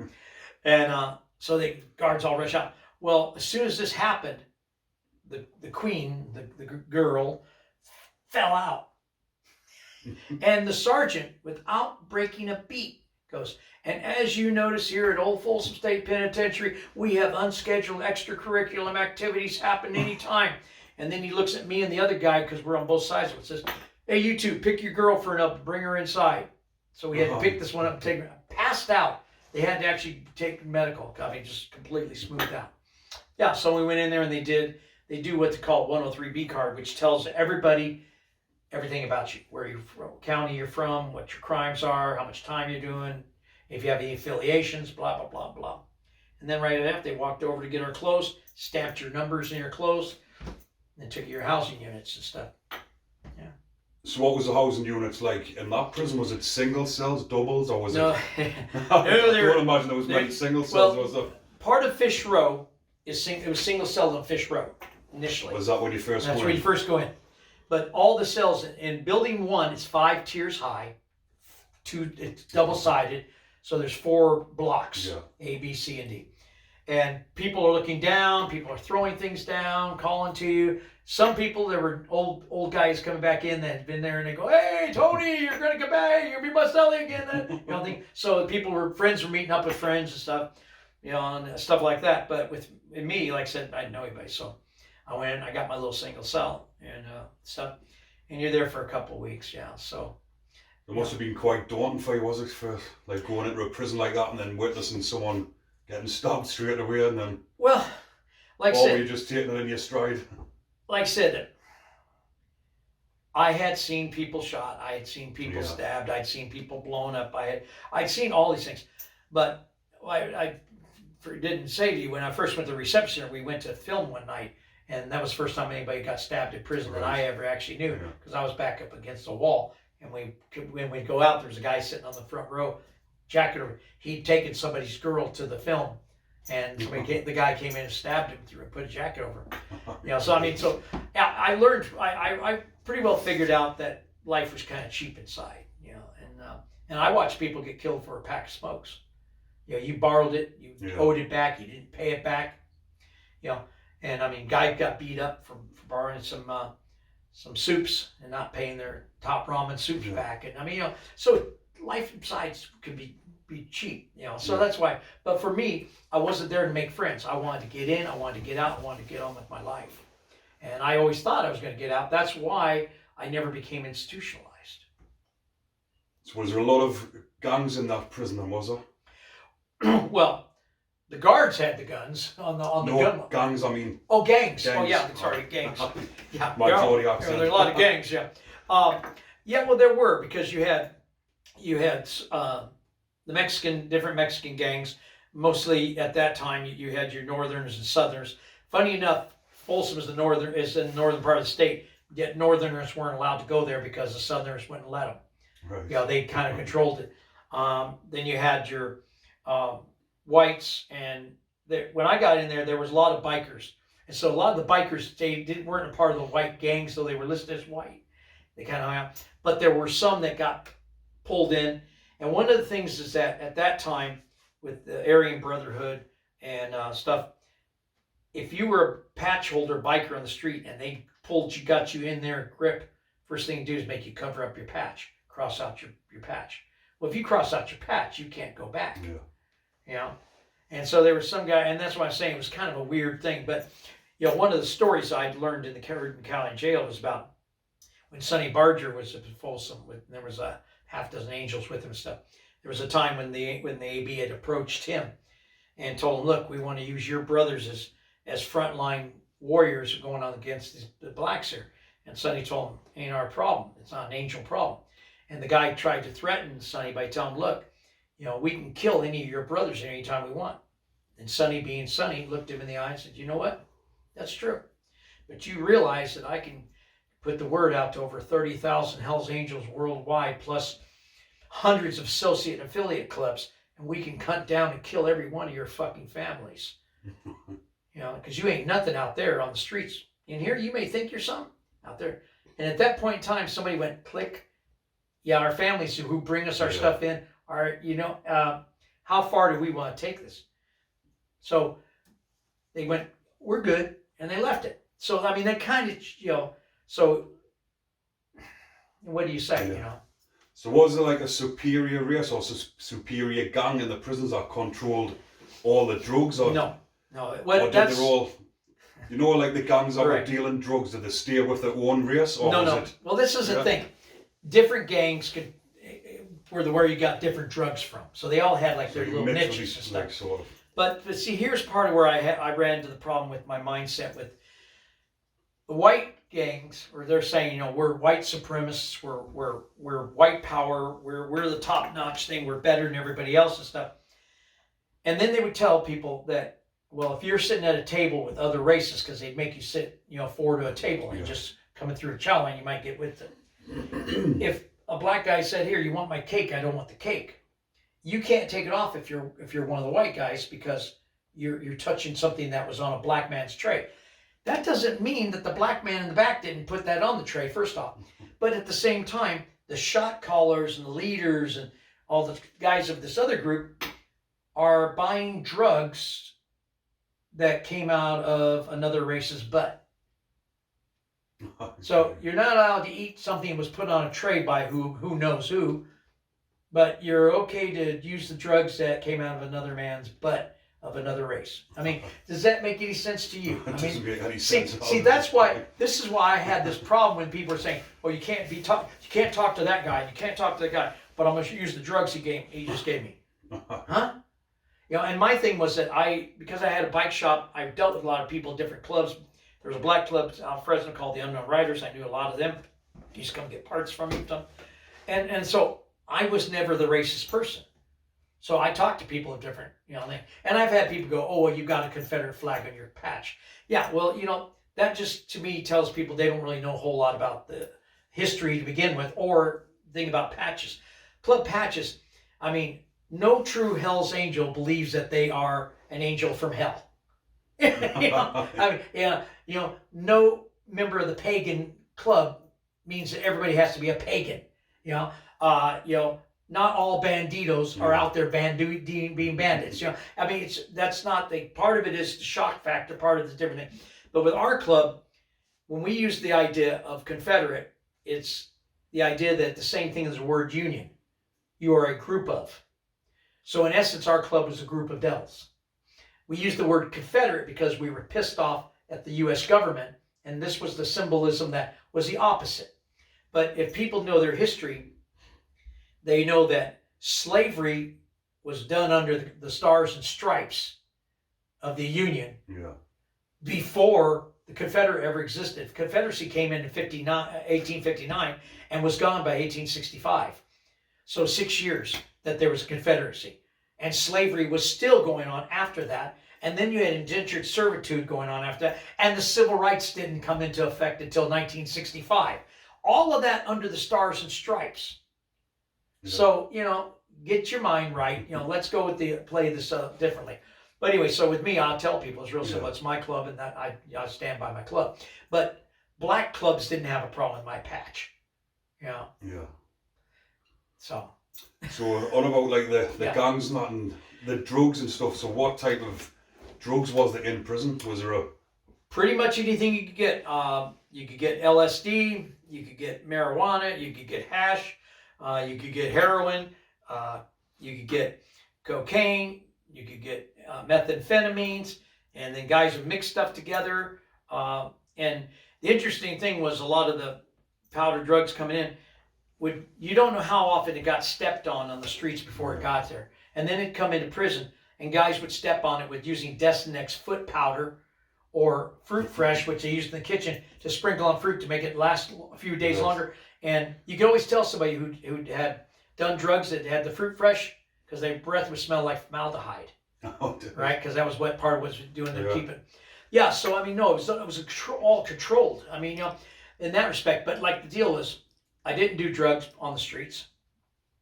I wasn't going to drink homemade Pruno in prison because guys are making this out who God only knows what. I didn't smoke cigarettes I didn't gamble, and I didn't mess around with the homosexuals, the punks as they called it. So I didn't have any of those vices. And I used to tell people, the only vice I have is my motorcycles. And I told the guard one time when he came, because he goes, well, all bikers are, well, not all bikers are. I said, when I took Biker 101, those weren't prerequisites to be a biker. I said, but I'll tell you what, you leave a Harley's parked here overnight inside the yard, do not be surprised if I got it in my shell before nightfall. I tell them that all the time, And so, but that was kind of thing that's made me an enigma to a lot of people in prison because I wasn't into it. And everybody kept saying, oh, you're going to smoke when you go to prison. Yeah. No. What I did is I read. I mean, my thing in prison is I read, get my mind away from inside to outside. And, You need to keep your mind as focused as possible when you're in places like that, don't you? Yeah, and I did. I wrote, and I drew, and I wasn't an artist in prison at the time, but I started drawing, and I got better and better and better. Some of my stuff actually was shown at the Royal Festival Hall in London, Right. and I actually sold some pieces. So, somebody must have liked what I did, but and I won awards for my stuff. So yeah, I mean, for me, it's all been about focusing on getting out of prison. And I used to tell guys, because one of the first things I did with people would come up and they asked me about, trying to, want to come up and kind of buddy up. And my first thing I'd say is, what are you going to do to help me get out of prison? And they'd go, huh? I tell them, if you're not trying to help me get out, you're trying to help me stay in, and we're on the wrong page. And so I later give that same advice to young guys that I met that asked me, how do I avoid this? How do I avoid? And I also gave them the advice, pick up books, educate yourself. And I tell them, because the gangs, particularly the gang leaders, don't want anybody smarter than they are, because that's how they have their power, because they know a little bit this much more than anybody else. And so they can be something they're not. But yeah, I mean, because most of the gang leaders I met were not the toughest guys in the gang. Yeah. They might be the smarter guys in the gang, and they get the big dummy tough guys in the gang. But even that, most of the great big buffed up guys that were in the gang, their thing was the weight piles. Yeah. They were just there because the guy kind of paid them to be there, but they weren't really the ones that got in the fights. Because they didn't want to lose their weight pile privileges for a big part. And the weight pile for some people were very much, but the person you had to be most scared about and leery of, and were most likely to have a problem with, were the little squirrely drug addicts. Yeah. The tweakers. Do anything for the next. They do anything for the next fix. To see them over here. Yeah, and I mean, and they would tend to run in packs. They'd be like I used to say, they were like little packs of ferrets, because they always had their twitchy look. See, and that's what you could do. You watch them, and you could see where they were looking, who they were looking to go do. So. What I've noticed, or what I've seen on documentaries and even films and that, the difference, like with UK prisons in the US, there seems to be a lot of rapes and homosexuality, where over in the prisons here it doesn't really happen as much. Yeah. But when you watch documentaries and that, it seems to be accepted in them prisons. Is that right? Or well, I wouldn't say it's accepted. I would say that they use it as a punishment. Don't well, they? it's used as a punishment. It's used as a kind of a power thing. But see, you got to understand, you guys got PlayStations over here. We weren't allowed to have those. I mean, we did. They just started to allow the guys to get a gaming thing, a little tablet with a few games and stuff on it, just a year before I got released. Up till then, you didn't have that stuff. And I told the guards when they did, I said, if you guys had done that 20 years ago, you wouldn't have nearly the problems, because the guys have been sitting in their cells doing this all day long. They wouldn't even bother going out to the yard. So, but again, the interesting thing is that those kind of things happen within races generally. Right. There were a few occasions that I know of that one race sold a person to another race for a debt, and things. But it probably wasn't as prevalent as it might seem in the documentaries, but it was something that did happen, and so when you say you got sold for another gun, how do you? Yeah, they tell them, we owe you this $200 drug debt, so you get to have him for 4 days, just don't ruin him, that type of thing, that type of thing, and I mean, it did, and and that's why the idea is you don't borrow in prison, because I mean, if you ever saw the Glass House film, no, I've not seen that. Well, if you ever get a chance, see the film called The Glass House. It was a Truman Capote book turned into a thing, and had a guy named Vic Morrow. You probably don't know, but he's from a TV series called Combat. But he's the white guy, and he's doing a long time. He's the head shot caller, and a young kid, long blonde-haired kid comes in, and at the kids, he goes, "Anything I can get you?" He goes, "Oh, I'd love a guitar." Well, the kid goes back and finds candy bars and a guitar, and he walks in and he says, I can get anything I want in prison but a woman. And then they have this issue, and then he has the guy raped by bodybuilders, and it's that kind of the scenario type situation. That's why you don't get in debts. You don't borrow. And like I said, though I lent to people, that you don't normally you don't borrow or lend. But my thing was, I eventually built some friendships, and we did interact with each other, but it was more because we choose to, not because it was a pressured thing. So over here as well, they have like sex offenders are known as nonces. I don't know if you've heard that term before. I've heard the term. I didn't know what it Do meant. you know what the term nonce actually stands for? If you take like the letters, Yeah. it stands for not on normal courtyard exercise, which means when the screws were going round unlocking the pads, if it had nonce outside the pad, it means they're not on normal courtyard exercise. Yeah. So it became the derogatory name nonce for like sex offenders. Are those kept separate? Yeah, and have they got like their own name, like a? Well, like that was the thing. nonce? Okay, this is the thing. You had, when I first went in, they had originally you had Soledad had the PHU, which was Protective Housing Unit.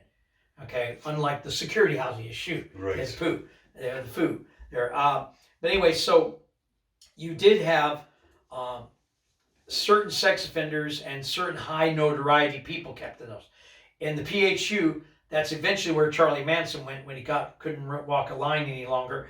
But that's where Suran is. That was where Juan Corona was. That's where those kind of things like that. But what ended up happening is we started getting so many people in trouble because they started making PHU yards, and they were guys who got drug debts and had to get off the line, they were protective custody, had to get off the line. Yeah. Well, CDC initially you get on trouble at Folsom, so they'd send you to San Quentin. Whether you get in trouble at San Quentin, they'd send you here. Well, the problem is inmates transfer to these different prisons, so they bring the word, And there was, like guys who were, got nicknames like, pincushion because they got stabbed so many times, so many different prisons for owing debts. But you got the guys who want to drop out of gangs. Then you have the guys who PC up because they're scared because they're young and all that. But they usually have to get in some kind of trouble and get hurt before the guards would do that. You have some that were older guys that just no longer could move fast enough to do anything. And then you'd have the homosexuals, and then you'd have the rapists and the pedophiles, and they group them all together. And you could be housed with one of these. You don't know who you're going to get housed with that way. But what ended up happening is with gangs, they got so many dropouts from so many gangs, they started forming their own PC gangs. And it's like, wait a minute, you jumped out of a gang, and now you're starting a gang, so you can victimize these other people that you're in the same PC with. So they go to victimize them, And and initially what would happen is if you PC'd up, you had to tell on the gang. And so if you were out of Aryan Brother, you told the Aryan Brother guys, you tell them BGF, you tell them BGF, all that. Well, you could never really ever get to a regular line again, ever, So if you get out of prison, if you come back in, you got to go back to the PC thing because you can't go regular lines because they'll kill you. It's real simple. But for a while, if you got into a PC thing and you started pressuring people, they take your PC status away, throw you back to a mainline, and the guys would be killed within a couple of weeks. And so so they knew what would really happen. So how long were you there before you moved on to? Was it San Quentin you went to? Well, I was supposed to go to San Quentin initially, but San Quentin was closed to intake. So I went to Folsom. I was at Folsom for about 6-7 months. And then San Quentin opened up, and because that's where I was supposed to go, they booted me right over. I was there about 9 months, and they had a massive riot at DVI, Dual Vocational Institution, which is known as Gladiator School. And it used to be they kept the people under 30 there. Right. Younger guys. But they just had a massive riot. It was like 1,000 people in the yard. And so they decided, well, we're going to fix this. We're going to bring older guys down and bring younger guys up here, and this is going to resolve everything. Well, I explained to them I wasn't put in prison to be a babysitter. You're going to send me down and deal with a bunch of youngsters.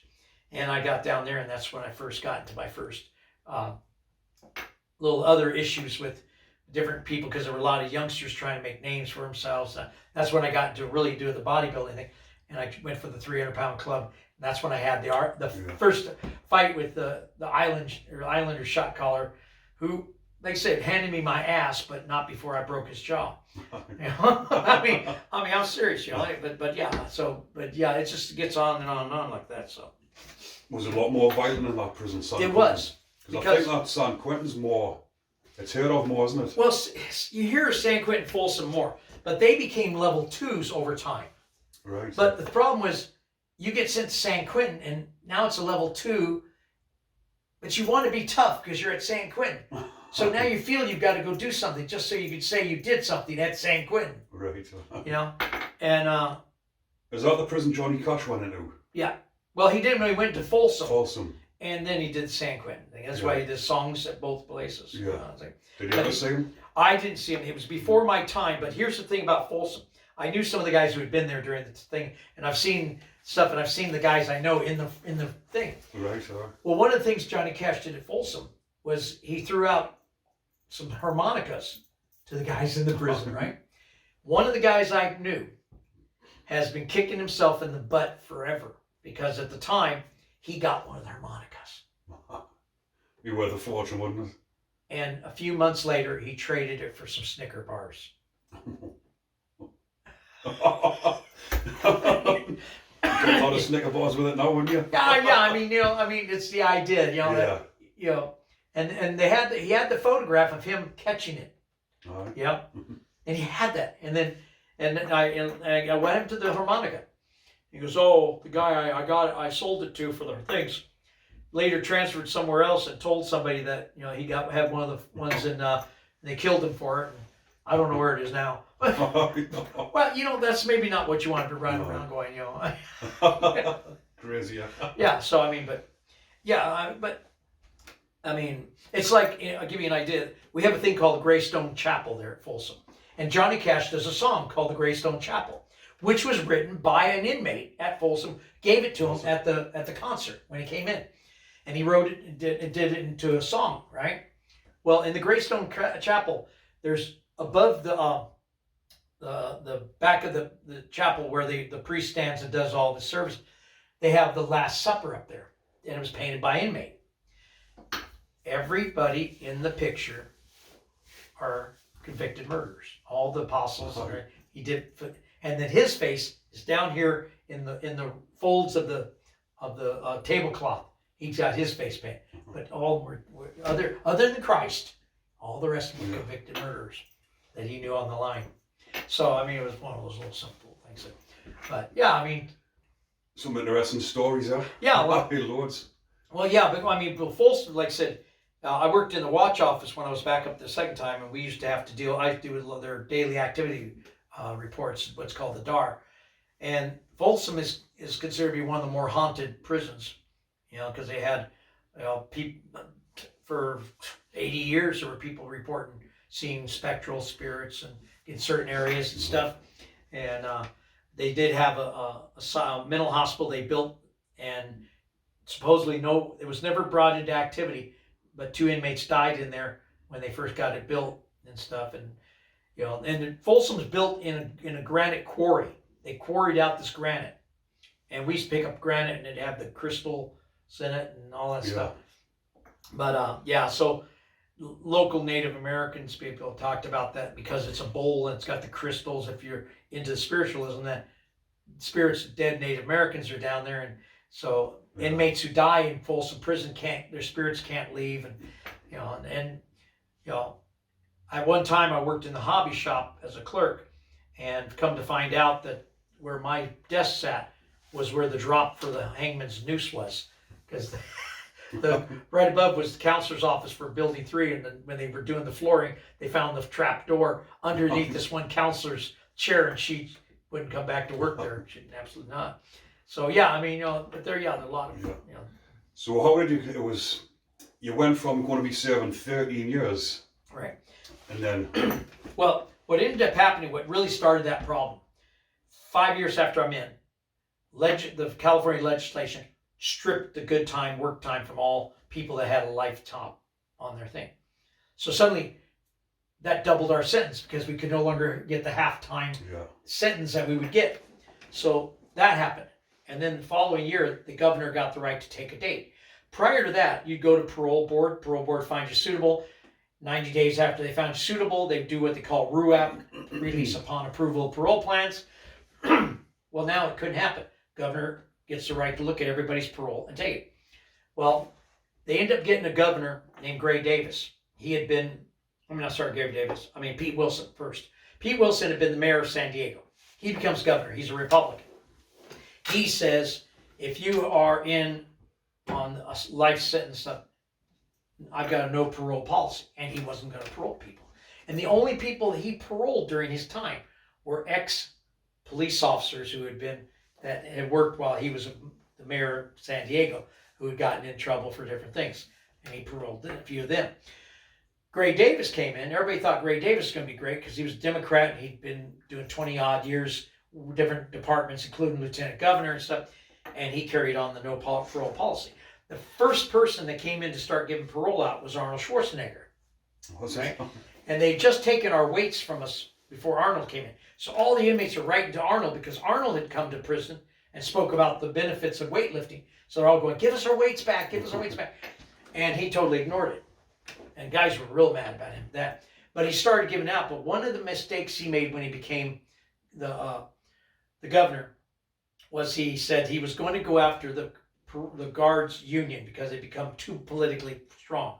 And it was basically the guards had their own gang called the Green Wall. And they were manipulating stuff from inside, setting up prison gang fights and video, selling them and all this kind of stuff. So he was going to stop that. He's going to make it right again. Okay. Well, quite honestly, that's why he lost his bid beyond governor and going on to become the first non-Native American or non-Native born American and president, because they were actually talking about changing the law to allow that, because it is strongly believed that the Green Wall is the one that told on his love child that brought down the house of Schwarzenegger in that and caused Maria, because they were that kind of thing.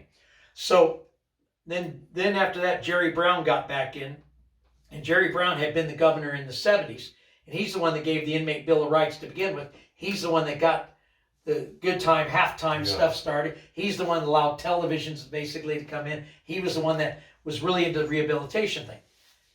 But he came back in, and everybody thought, well, he's going to do it. And he didn't do it immediately. And when I was found suitable in 2013, I went before him. And I thought because I had a deportation order and all that stuff that I was going to be kicked loose and sent back. And he said no. And when I filed for a reason so I could file with the courts, it said because I can. And it's like, what the hell that's not a legal reason. But when I took it to the courts, they said, well, he does have the right. Yeah, but he has to give me a legal right. I've been bad. I've been, this, I've been that. I've done this, I've done that. I didn't do this, I didn't do that. You can't just say because I can. The hell is just because I can?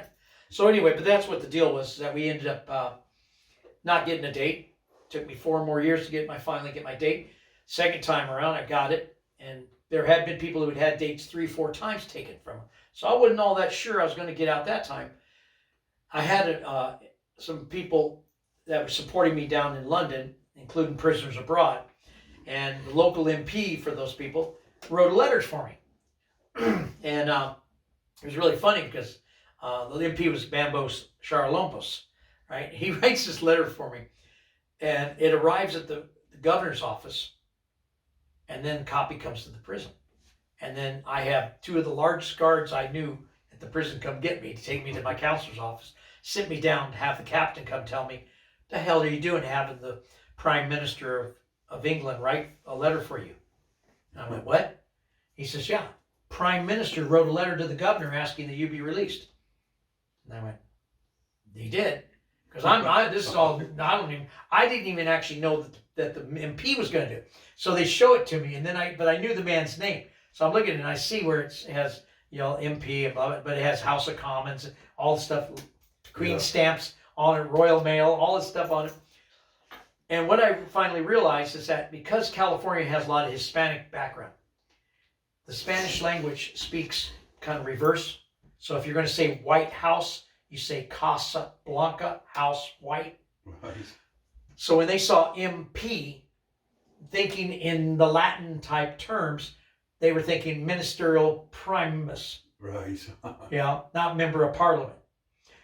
But that showed you that virtually nobody, including the governor at that time, had any idea who the hell the prime minister was over here.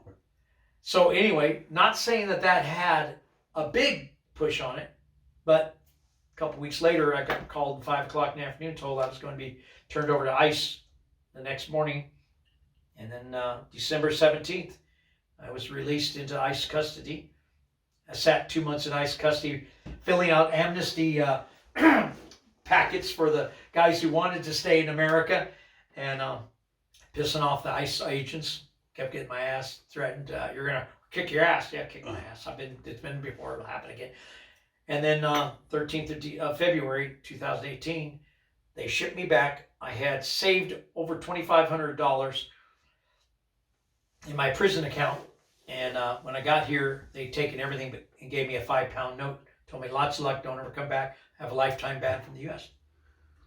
So when you got your release date, how long after did you get out? They gave me my release date at 5 o'clock in the afternoon. So 2:30 the next morning, they took me down to the receiving unit. 6:30 in the morning, immigration snatched me up, took me over to a jail annex thing, and kept me there for just under 2 months, and then shipped me back. So for the whole of your sentence, you've never really had like a release date, have you? Well, apart from when they took it away from you. Oh no, they kept giving me dates, but they never mattered. Right. So yeah. I had one that said your maximum release date is this in 2005. And when it came and went, and I said, what happened to that? And they said, oh, well, that's just a number we put down there. It doesn't mean anything. So every time you thought you were going to be getting released, then they went and moved it again. Must have been right. Yeah. But they had a few guys they took all the way to the gate, dressed them in their personal clothes, got them right to the gate, and went, oh, no, wait. And then walked them back in, made them take the clothes off, get back in prison clothes. Yeah. Terrible, isn't it? Yeah. It's probably American prisons probably have more mental abuse than the British prisons have, and they use it a lot. And that's the thing, is the number of people who snap under that, more so than I mean, a lot of bodies can take a lot of abuse, but not everybody's mind can. But with me, like I said, it's one of the things even the boards kept saying, well, you don't seem to be institutionalized. Why? I said, because I was never a criminal before I came to prison. I never chose to be one in prison, and I've always believed I'll get out. Didn't know when. Certainly didn't expect to be at my age. I was expecting to get out in my 50s and stuff. And that's kind of been the holdback since I got back, was because of my age. I have been able to go to the Isle of Man 5 times now. And matter of fact, I forgot to bring the article I was going to bring to you. This year on my 68th birthday, they finally registered my birth, because they didn't get registered when I was born. And they did a full-page article, and Newcastle Papers did an article about it and stuff. But the biggest problem is because of my age, I have found some adjustments are harder than others. Because like I said, I was looking to try to find a little part-time job to try to help supplement. Yeah. And all my certificates that I earned before prison as well as in prison, none of those are valid over here. And at my age pretty much negates me from taking courses over here, because basically they retired me and told me lots of luck, just go on. So would you have liked to have stayed in the US when you were released, or? Quite Obviously, honest. because you've grew up in the US, haven't you? That's mostly. But I never felt like I've never felt like I belonged there. Belonged there, yeah. I never felt like I belonged there. Right. But of all the U.S., quite honestly, there's only one place in the U.S. that if I was going to have to stay somewhere, that I would have liked I could have made that, and that would have been San Diego. San Diego just had everything going for you, particularly if you're a biker. It's right weather. You're close to Mexico. You're close to the mountains. You're close to the ocean. I mean, I lived on my shop, and it was 4 blocks from the beach. I could go down, swim in the morning, come back and work on bikes. And it was you're near Arizona. It just was and the community down there was actually a pretty decent community, all in all, I have to say. Yeah. But no, quite honestly, I've actually felt more welcomed over here. And my first trip back to the Isle of Man, I actually felt like I got home. Felt like you were home. I felt I was home. And every time I've gone over there, I've gone and seen different parts of the Isle. And it's like they're familiar to me, even though I know there's no way I would have ever been there. They just seem familiar, And so, and whether it's because I read things about the Isle or just be my spirit involved in it. Because like I said, one of the things that the lady did that raised me was she was an Irish girl. She was part of the Gypsies, the Traveler things of the Boswell clan. Is that she said when I was less than a week old, she took me down to the Douglas Bay there and put a piece of sand in my mouth, put a drop of seawater in my mouth, held me up into Mahannan's cloak to bind me to the isle so that I would always be called home. And quite honestly, that's what I feel. I feel that when you felt free? Yeah, and I feel that I was home. Yeah. And so that's why I've strongly all my life identified as being Manx.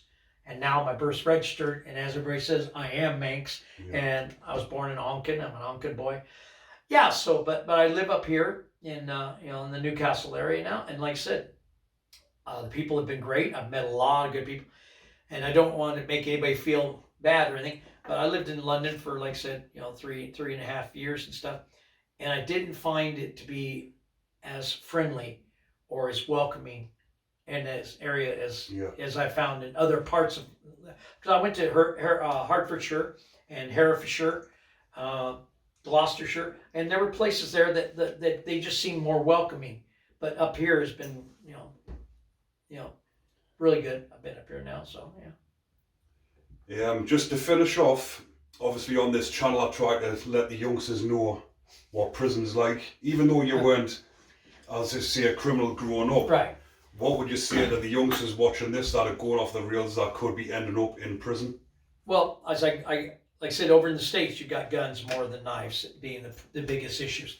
But, I used to tell guys in prison that came in that were in there because they shot somebody during a robbery or something. And they go, I didn't mean it. I tell them the problem is the moment you pick a knife up, the moment you pick a gun up to go and do something, it only takes a split second to change your life and everybody else's lives involved in that issue at that moment. Even you could think that you're just going to do a quick slash on somebody and it's not good. You don't know. You don't know the guy could be a hemophiliac, you have a heart problem, something. One of the guys I knew in prison hit a guy one time on the chin because the guy disrespected his mom. The guy fell down, hit his head on the curb, and died from an aneurysm. Yeah. So everything you do is in split seconds. And so, think about that kind of stuff. Really ask yourself, is this really that important? Is this really that serious that I would be willing to give up my freedom,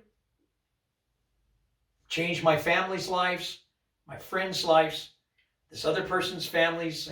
It's just a momentary lapse in judgment will make, like I said, I knew guys that were 18 years old that suddenly went into prisons in California and were slapped with 350-year sentence, and who hadn't killed anybody, but just they were in the wrong place at the wrong time and got pulled into it, and they were told that, but you only have to do half of 350 years. And like I said, if your mouth's any good, you pretty much know. And because they didn't have a life top, they would never see a parole board. They would never have opportunity to get out. So my best thing is, like I say, when you're around people, ask if that person's actions are for your best interest. Be better than what you think you can be, because I believe in a lot of people, and I keep telling guys, you're better than what you think. You're better than what other people may think. And at the end of the day, you've got to make that decision. Couldn't have said it better myself. Well, Jeremy, thank you very much. No. It's been a brilliant one. I appreciate it. Thank you very much. Yeah.